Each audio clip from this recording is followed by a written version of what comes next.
நீங்க தான்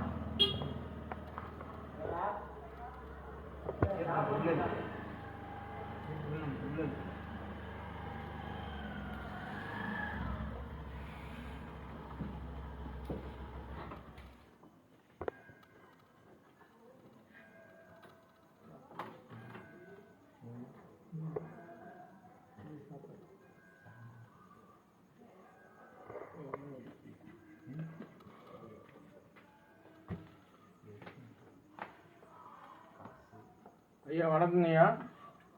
நான் இந்த மாதிரி கவர்மெண்ட் ஹாஸ்பிட்டலேருந்து வர்றேங்க. மக்களை தேடி மருந்துலேருந்து வீட்டு வீட்டுக்கு நான் அந்த காய்ச்சல் மண்டபம் யார் சோமலாதவங்களுக்கு மாத்திரை மருந்து கொண்டு வந்திருக்கேன். யாரும் இருந்தால் சொல்லுங்கள். இந்த ஏரியாவில் இந்த ஊரில் யார் இருக்காங்களா?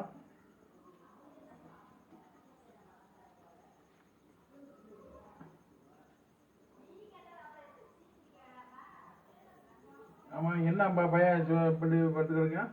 என்னதும்மா? என்னாச்சு?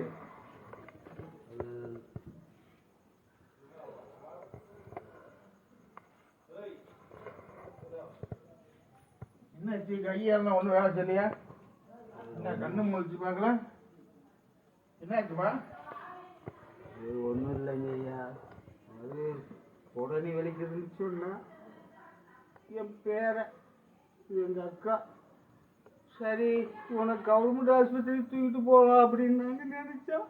ஆனால் பக்கத்தில் அங்கே தூக்கிட்டு எல்லாரும் ப்ரைவேட் ஆஸ்பத்திரி தூக்கிட்டு போவோம், அங்கே தான் நல்லா கவனிப்பாங்க அப்படி இப்படின்னு சொல்லி கொடுத்ததுனால நாங்களும் நம்பி தூக்கிட்டு போயிட்டோம் சாமி. அங்கே என்ன ஆச்சுன்னா அவன் என்னமோ ஆப்ரேஷன் பண்ண 5 லட்சம் கட்டுன்ட்டான். நான் பணத்துக்கு எங்கே போவோம்? இது எங்கள் அக்கா செங்கல்பட்டு வீட்டிலேருந்து வர சொன்னோம். அதுகிட்ட காசு இல்லை. எனக்கு இருந்தது ஒரே வீடு, பொஞ்சாதியும் இல்லை, ஒரு நாதியும் இல்லை. நாங்கள் 2 பேர் இருந்தேன். உங்கள் அப்பா அம்மாவெல்லாம் எப்போயே போய் சேர்ந்துட்டாங்க. நான் தான் வளர்க்குறீங்க சாமி. அப்புறம் அந்த வீட்டை விற்று 5 லட்சத்தை பணத்தை கட்டி என் பேரனை எப்படியாவது காப்பாற்றுங்கடான்னு நான் சொல்லி பணத்தை கட்டிட்டீங்களா? பணத்தை கட்டிவிட்டேன். அவங்க என்ன பண்ணாங்கன்னு தெரியல சாமி. 5 லட்சம் ரூபாய் பணம் போச்சு, வீடும் போச்சு, இப்போ ஆளும் என்ன பண்றது? எப்ப அந்த காலத்துல இப்படி இருக்கீங்களே, இன்னைக்கு நிலைமைக்கு கவர்மெண்ட்ல என்னென்னமோ மருத்துவமெல்லாம் கொண்டு வந்து நவீன கருவிகளை வச்சு இன்னைக்கு மக்களுக்காக, ஏழை மக்களுக்காக இப்படி கிராமமா மருந்து கொண்டு வர ஆஸ்பத்திரியில் நவீன கருவிகளை வச்சு ட்ரீட்மெண்ட் எடுத்துருக்காங்க.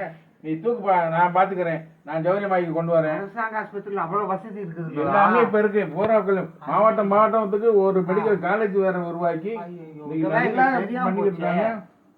நீங்க இந்த மாதிரி பிரைவேட்ல அவிஞ்சூரான்னு போய் அவன் காதுக்கு மருந்து ஊத்துறான்ல, கண்ணுக்கு ஊத்துவியான், கண்ணுக்கு ஊத்துறான்ல, காலுக்கு இது பண்ணுவியான். இப்படி செஞ்சு விட்டு நம்ம ஒரு வியாதியை சொன்னா அவன் ஒரு வியாதியை பார்த்து 2 வியாதியை வர வச்சு காசு பண்ணிட்டு விட்டுருவான். கவர்மெண்ட் நம்ப மாட்டேங்கிறீங்க. எப்பயும் இப்படி இருக்கீங்க. நாங்க என்ன சாமி பண்றது? இன்னைக்கு கவர்மெண்ட் வந்து பிரைவேட் ஆஸ்பத்திரியாக நல்லா பாக்குறாங்க. ஏன் இப்படி இது பண்றீங்க? காசு போச்சா, வீடு போச்சா? வாங்கப்பா, நான் காலு வளங்கல அவன் தலை மட்டும்தான் ஆடுது. நான் அந்த 108 கூட போன போட்டு நான் ஏத்திட்டு போய் நான் சரி பண்ணி கொண்டு வரேன். அது பின்னாடி மாசம் நானு வீட்லயே வந்து நான் மாத்திரை மருந்து தரேன். உனக்கு சௌரியமாக்கிறேன். சீக்கிரம் நல்லா ஆக்கிடுவேன். கவர்மெண்ட் ஆஸ்பத்திரி 108 போன் போட்டு நான் இது பண்ணிடுறேன்.